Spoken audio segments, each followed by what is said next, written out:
말씀 이사야 7장 10절부터 17절까지 말씀입니다. 다 같이 읽겠습니다.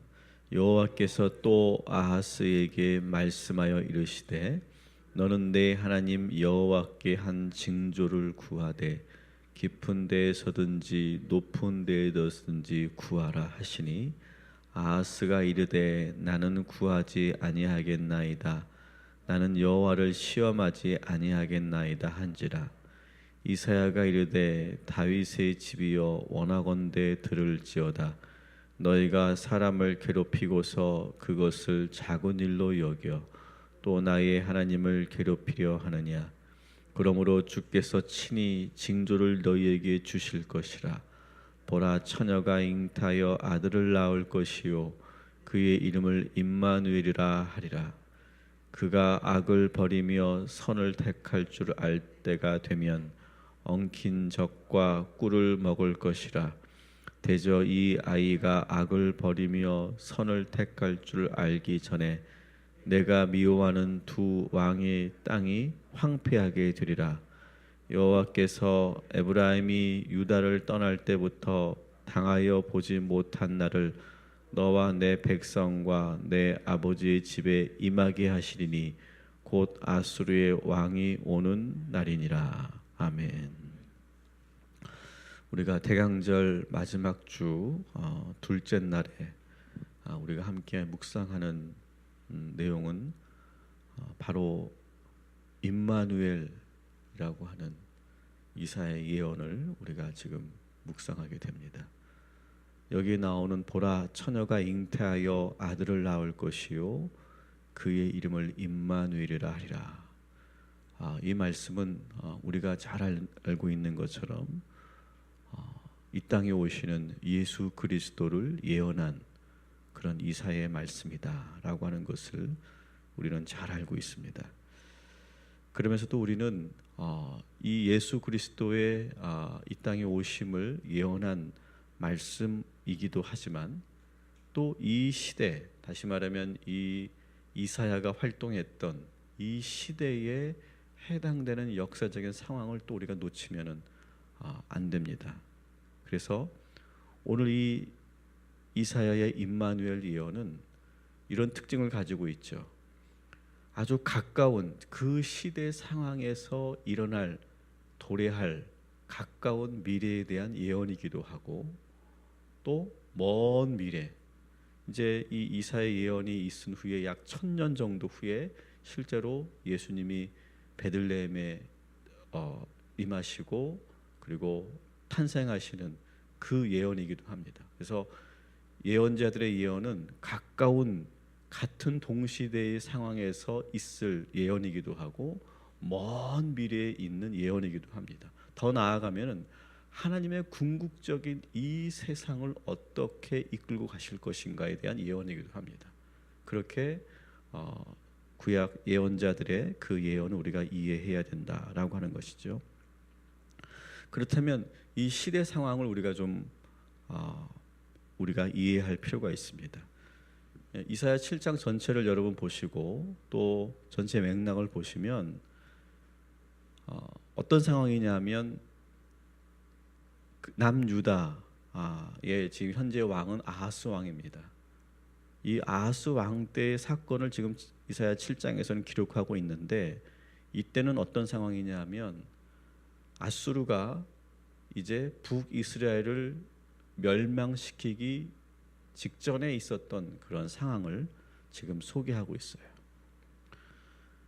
북이스라엘의 왕 베가는 아람 왕 르신과 함께 연합해서 아수르와 대적하려고 합니다. 그때 북이스라엘 왕 베가가 남유다 왕 아하스를 끌어들여서 우리 같이 동맹을 맺고 지금 힘을 키우고 있는 저 아수르를 물리쳐서 우리의 위협을 극복해 내가자, 이렇게 제안을 합니다. 그런데 거기에 대해서 이 남유다 왕 아하스는 그들의 그 동맹에 가담하지 않았고 그 가담하지 않은 것에 대해서 괘씸하게 느낀 이 아람 왕 르신과 북이스라엘 왕 베가가 먼저 이 예루살렘을 침공해서 먼저 이 남유다를 무너뜨리고 그리고 그 여세를 몰아서 이제 아수르와 대적하자라고 하는 계획을 세우고 그리고 계속해서 예루살렘을 공격하는 그런 상황에 놓여 있습니다. 이 일이 계속 일어나자 이 남유다 왕 아하스가 지금 심한 그런 공포와 두려움 속에 있을 때 그때 하나님께서 이 이사야 선지자를 보내서 하나님의 그 진짜 뜻을 전하고 있는 장면이 바로 오늘 7장에 있는 그런 예언이다 이렇게 말할 수 있습니다. 그러면 이 유다 왕 아하스는 어떤 왕이었을까요? 역대하 28장 5절 6절에 보면 이렇게 되어 있습니다. 그는 하나님을 버린 왕이다. 그리고 열왕기하 16장 1절 4절에 보면 아하스 왕은 하나님 보시기에 정직하지 못하고 우상을 섬기는 이스라엘의 역대 왕의 길을 그대로 따라가는, 그래서 백성들까지도 범죄하게 만드는 그런 왕이었다.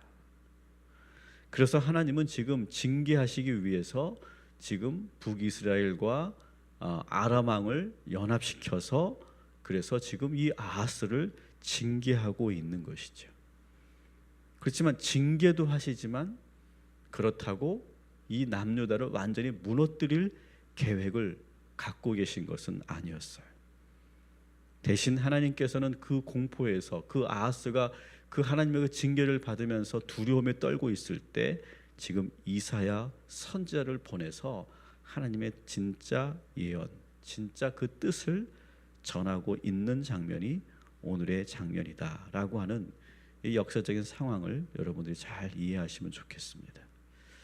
우리가 먼저 이 말씀을 통해서 기억해야 될 것은, 여러분 어떠한 상황에서도 하나님은 비록 아하스가 하나님을 저버렸고 그리고 악행을 행하였지만 그래도 그 나라가 무너지는 것을 방치하거나 내버려 두지 않고 끝까지 하나님께서 이 남유다를 지키셨다는 사실을 여러분 기억하시기 바랍니다.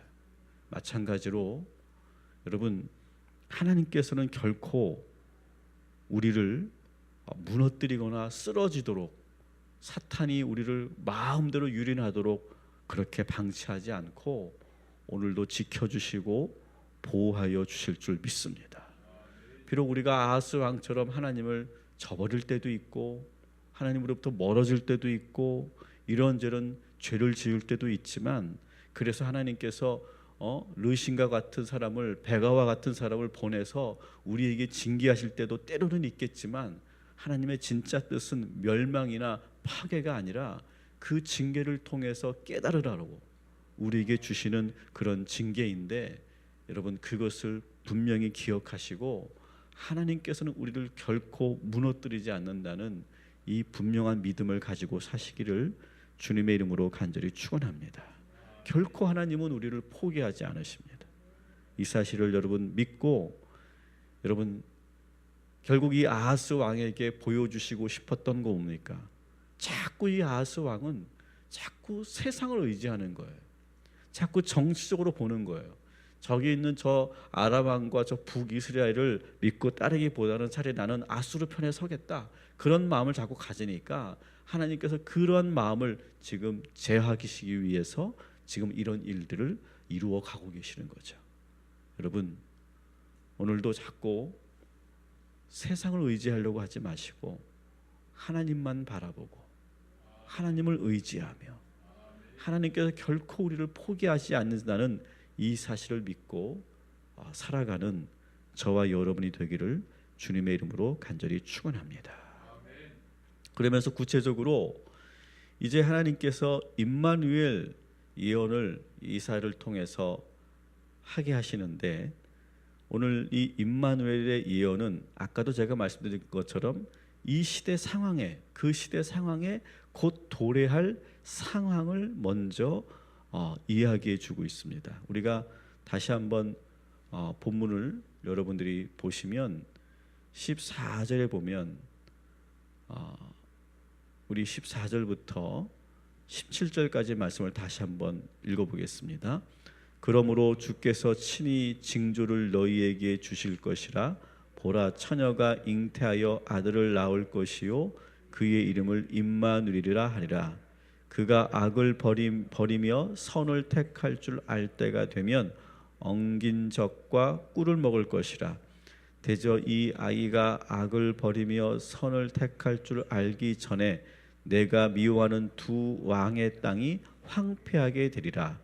여호와께서 에브라임이 유다를 떠날 때부터 당하여 보지 못한 날을 너와 내 백성과 내 아버지 집에 임하게 하시리니 곧 아수르 왕이 오는 날이니라. 아멘. 자, 오늘 14절부터 17절까지 말씀을 보면 이제 곧 어떤 일이 도래할 것이냐.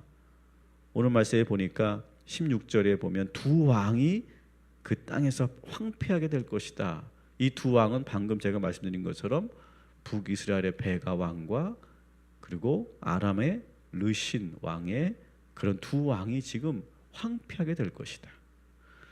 남유다를 괴롭히고 아하스 왕을 무너뜨리려고 했던 이 두 왕이 황폐하게 될 것이다 라고 하는 거고요. 또 우리가 보게 되는 것은 그때가 언제냐? 아들이 임마누엘이라고 하는 아들이 태어날 때부터 이제 그 징계가 시작될 것인데, 그 아들이 15절에 보니까 악을 버리고 선을 택할 때쯤, 선과 악을 분별할 수 있는 나이가 될 때쯤, 그때 이 두 왕이 무너지게 될 것이다 라고 이렇게 예언을 하고 있는 겁니다. 근데 이것은 문자를 그대로 우리가 해석을 하면 이겁니다. 아이가 선과 악을 분별하고 그리고 옳고 그름을 분별할 나이가 언제쯤이냐? 한 12살 정도 이렇게 된다고 지금 이스라엘에서는 그렇게 전해지고 있습니다.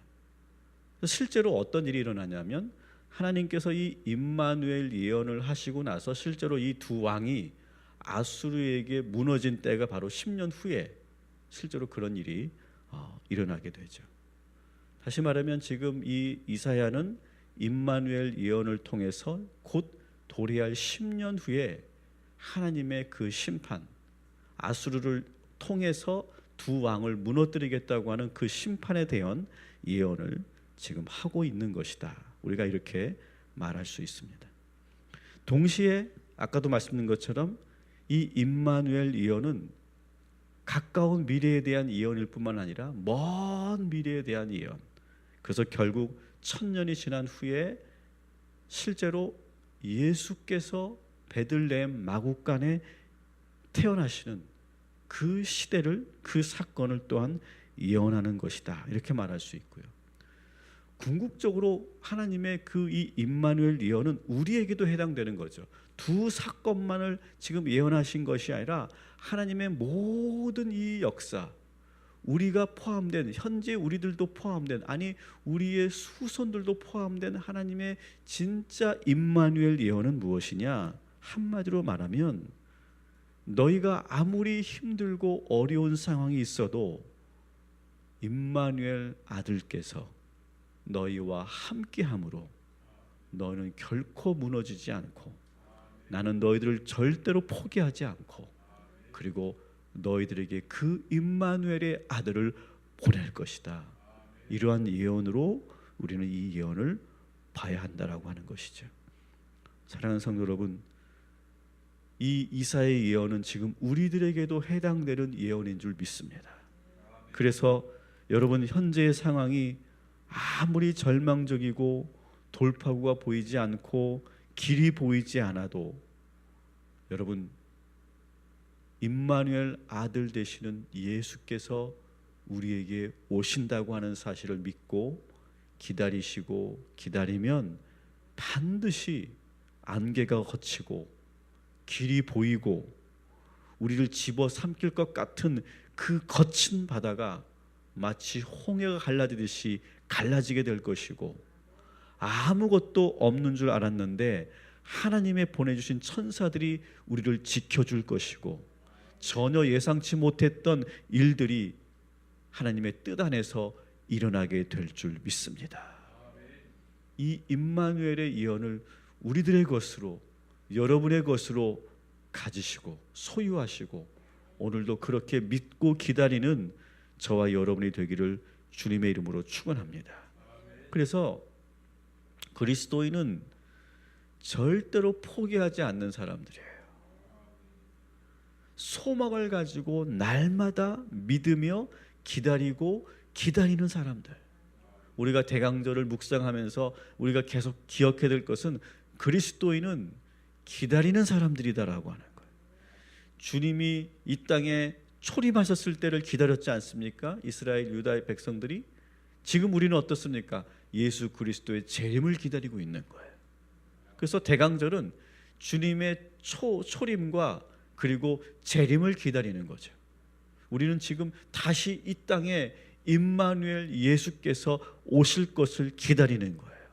여러분 오늘도 기다림을 가지고 사시길 바랍니다. 기다림이라고 하는 이 영적인 그러한 마음을 가지고 살아가는 것이 우리 대강절의 그리스도인들이 가져야 될 영적인 마음이에요. 현대인들은 기다리는 것은 어리석은 일이라고 생각해요. 그래서 최근에는 이런 말도 나왔죠. 희망 고문. 희망이라고 하는 기대감이라고 하는 것을 가지고 사람을 고문시킨다.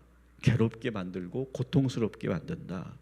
물론 실제로 그렇게 젊은이들에게 희망 고문을 하고 짝사랑하는 사람에게 희망 고문을 하는 그런 것도 나쁜 일이겠지만, 그렇지만 여러분 한번 생각해 보십시오. 어려운 상황에서 희망을 갖지 않고 기다리지 않는다면 뭘 할 수 있겠어요? 여러분 절망적인 상황에서 희망도 없고 기다림도 없다면 뭐만 남겠어요? 스스로 포기하는 것밖에 남지 않습니다. 어제 갑자기 그 속보로 아주 유명한 그런 그 아이돌 가수 한 사람이 자살을 하지 않았습니까? 근데 지금도 그 젊은 그 아이돌 가수가 왜 자살했는지 그 이유가 나오지 않아요. 근데 왜 그랬을까? 뭐 그 사건 그 이후에 여러 가지 자세한 그런 내용들은 앞으로 계속 보도가 되겠지만 분명한 건 이거예요. 그렇게 잘 나가고 그렇게 재능이 뛰어나고 그 유명한 그런 노래도 작곡할 수 있는 그런 아주 뛰어난 그런 청년이었는데 그에게 뭐가 없었던 거예요? 희망이 없었던 거예요. 기다림이 없었던 거예요. 더 이상 견딜 힘이 없다라고 하는 그런 어떤 그런 메시지를 남겼다고 하는데, 그런 거예요. 인간은 희망이 없고 기다림이 없으면 죽는 것밖에 없는 거예요. 결국 생을 포기하는 것밖에 없는 거예요. 여러분 그것이 절대로 답이 아니지 않습니까? 우리 젊은이들은 그런 생각을 갖고 있는 것 같아요. 워낙 컴퓨터 세대고 게임을 많이 하다 보니까 우리 생을 리셋할 수 있다고 생각해요. 컴퓨터를 그냥 리셋하고 다시 부팅하면 저절로 다시 켜지는 것처럼 그렇게 우리 인생이 될 거라고 하는 그런 착각 속에 빠져 있다는 거죠. 그래서 실제로 젊은이들은 자신의 삶을 컴퓨터나 게임 정도 생각해서 스스로 목숨을 끊고 다시 시작하면 돼, 이렇게 하는 생각을 갖고 있다는 거예요. 여러분 이것은 절대 사실이 아니죠. 그리스도인은 무슨 상황에서도 어떤 상황에서도 우리에게 주신 이 생을 포기하지 않는 것이 그리스도인입니다. 작은 신락 같은 희망이 있어도 그것 하나만으로도 우리는 살 수 있고 붙잡고 견뎌내는 것이 우리 그리스도인이에요. 가장 생명력이 있고 그리고 가장 끈질기는 그러한 생명력을 갖고 있는 사람들이 그리스도인이에요. 여러분 오늘도 우리가 대강절을 보내면서 기다리시고 또 기다리시기 바랍니다. 막연하게 기다리는 것이 아니라 우리는 무엇을 바라보며 기다립니까? 예수 그리스도, 임마누엘의 아들 예수 그리스도를 기다리는 것. 여러분 그 기다림을 가지고 오늘도 하루를 복되게 희망을 가지고 살아가는 저와 여러분이 되시기를 주님의 이름으로 축원합니다. 기도하겠습니다.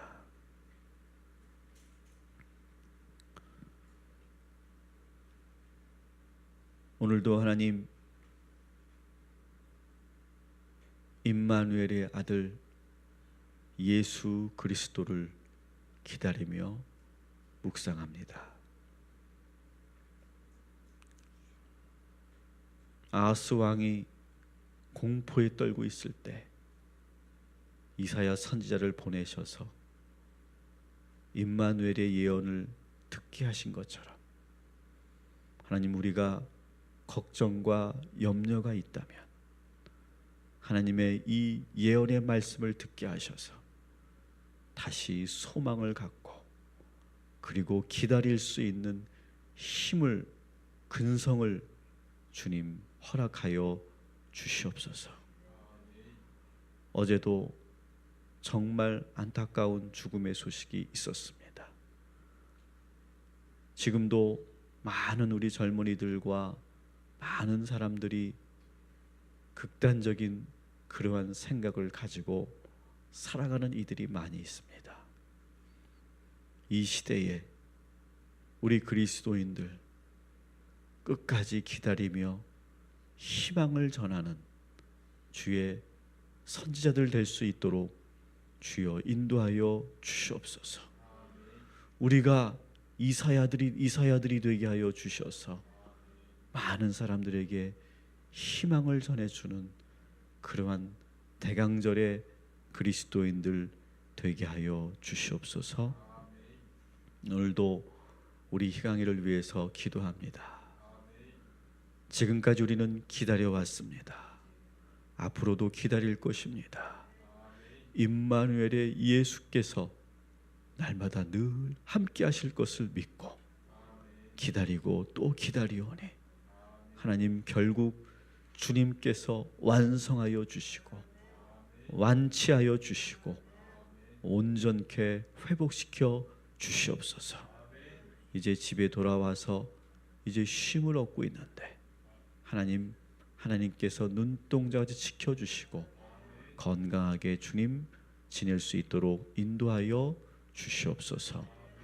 오늘도 우리 모든 성도들 주님께서 지켜주시고 함께 하셔서 이제 그 기다림의 소망을 가지고 오늘도 최선을 다하고 열심을 다하고 그리고 절대로 포기하지 않는 나의 삶에 하나님의 그 은총을 날마다 경험하는 임마누엘을 경험하는 주의 성도들 되게 하여 주시옵소서. 예수님의 이름으로 기도합니다. 아멘.